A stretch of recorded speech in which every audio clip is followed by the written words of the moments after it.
Pengendara Jupiter MX yang terlibat kecelakaan dengan motor gede Bos Rokok HS di Jalan Purworejo, Jogja, Kalurahan Palihan, Kapanewon Temon, Kabupaten Kulon Progo, Minggu 1/3/2026, ternyata ayah dan anak.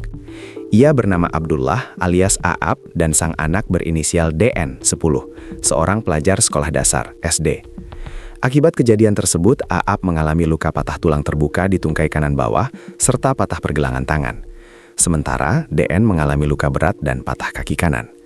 DN ternyata merupakan siswa sekolah sepak bola (SSB).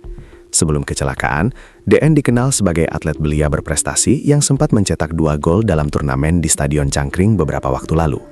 Diceritakan ayah DN, Abdullah alias Aap, insiden terjadi saat ia dan anaknya hendak menyeberang jalan untuk mencari takjil sekitar pukul 16.30 WIB.